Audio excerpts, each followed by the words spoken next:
Have you ever felt that breaking free from poverty seems impossible, no matter what you do? Well, it turns out society itself plays a significant role in keeping people stuck in a cycle of poverty. In this video, we'll explore how society encourages what's known as a poor mentality. The truth might be more disturbing than you think, so stick around as we unravel this complex web. What is a poor mentality? Before we continue, let's clarify what we mean by a poor mentality. Imagine feeling stuck and powerless, thinking you can't ever improve your situation. For example, someone might believe they can't get a better job because they don't have a college degree, or they might avoid saving money because they think they'll never have enough to make a difference. Well, this mindset keeps people from taking steps that could have drastically improved their life over time. Let's dive into how society cultivates this mentality, starting with the current educational system. But wait, isn't education supposed to be the great equalizer? Yes, ideally. However, the current educational system often perpetuates a poor mentality, especially in lower income areas. Imagine two kids, one in a well-funded school with advanced classes, extracurricular activities, and college counseling. This child feels inspired to dream big. He already has an idea of his future and works towards it step by step. Meanwhile, another child attends an underfunded school with outdated textbooks, overcrowded classrooms, and overworked teachers. This child learns to just get by. He feels like his future is already limited. Underfunded schools often focus more on discipline and rote learning than on critical thinking and creativity, inadvertently teaching students to follow rather than lead. The endless standardized tests make it even worse, making kids feel like they're not smart enough if they don't score well. Instead of lifting students up, the current education system often reinforces the idea that their future is limited. The heartbreaking reality is that education, meant to be a ladder out of poverty, sometimes ends up being a cage. Coming next, we'll discuss how media representation plays into this narrative. You will be surprised by the subtle ways it affects people's mindset. Media representation, the power of perception. We all know that the media has an immense influence on us. But what if I told you it has a much bigger impact than you could imagine, from how we perceive ourselves to even our financial life? Let me give you an example. Think about the last movie or TV show you watched that featured a poor character. Chances are they were depicted as lazy, unmotivated, or even involved in criminal activities, right? Unfortunately, mainstream media often portrays poverty in a way that reinforces negative stereotypes. It makes it all too easy for us to buy into the myth that people are poor because of their own personal failings or bad choices. But the reality is, poverty is often the result of complex systemic issues like lack of access to quality education, generational wealth gaps, and limited economic opportunities. By pushing these one-dimensional narratives, the media seeps into the public consciousness, making it easier for society to blame individuals for their poverty rather than addressing the real root causes of poverty. But it doesn't stop there. Next up, we'll uncover how employment practices contribute to this issue. Don't miss this next section. It's a real eye-opener. Employment practices, the illusion of opportunity. On the surface, it might seem like there are plenty of opportunities out there. Yet, if you look closely, many low-paying jobs offer little room for advancement and often come with poor working conditions.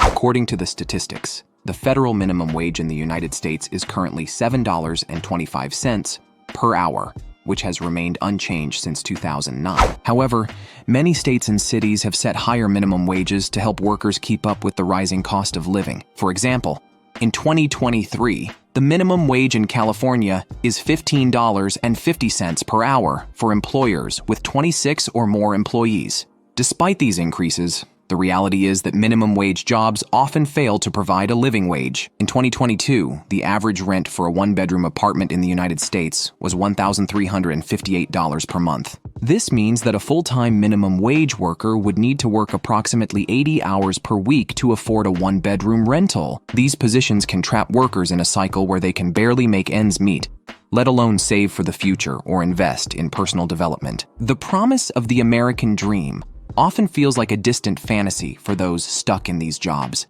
But the story gets even more complicated when we look at consumer culture. Stick around, because this next part is crucial. Consumer culture, the trap of instant gratification. We're constantly being fed this idea that the more stuff we have, the happier we'll be, right? Just think about all the ads you see on TV, online, on billboards. It's all too easy to get caught up in wanting the latest gadget or trendy clothes because the commercials make it look so appealing. For those struggling financially, this can lead to poor spending habits, like relying on credit for non-essential items, which in turn increases debt and financial stress. This cycle keeps people focused on short-term gratification rather than long-term financial health. Feeling overwhelmed? You're not alone. Let's take a moment to reflect. If you're finding this video insightful, please give it a thumbs up and consider subscribing. Your support helps us create more content like this and grow our community. Let's move forward. Social policies. Help or hindrance. You know, we often hear about these government assistance programs aimed at helping people get back on their feet. But have you ever stopped to think about how some of them might actually be keeping people poor? Let me break it down for you. Imagine you're receiving food stamps, housing assistance, Medicaid, everything you need to help make ends meet. You finally land a decent job opportunity that could put you on the path to being fully self-sufficient. Sounds great, right? But here's the catch. Taking that new job means your income will increase just enough to disqualify you from those crucial benefits overnight. And this is how certain welfare programs create this dependency trap. People find it more challenging to transition to better paying jobs due to the loss of benefits. This dilemma forces individuals to choose between a stable but limited income and the uncertainty of financial independence. Next, we'll explore the role of community and social networks.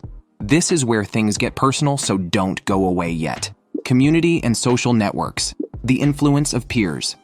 If you grow up or spend most of your time in an environment where poverty is the norm, it's only natural that a certain mentality starts to set in. You hear things like, people like us can never get out of this situation, or no matter how hard I work, the system is rigged against me.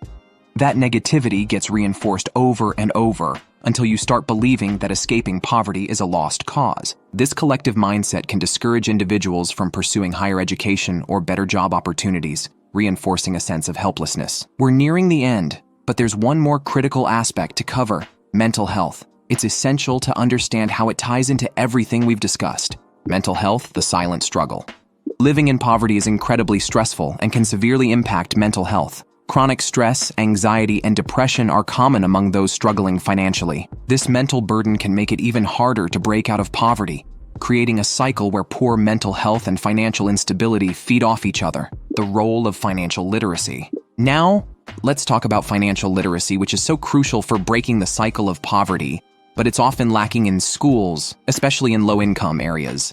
Without basic knowledge of budgeting, saving, and investing, people are more likely to make poor financial decisions.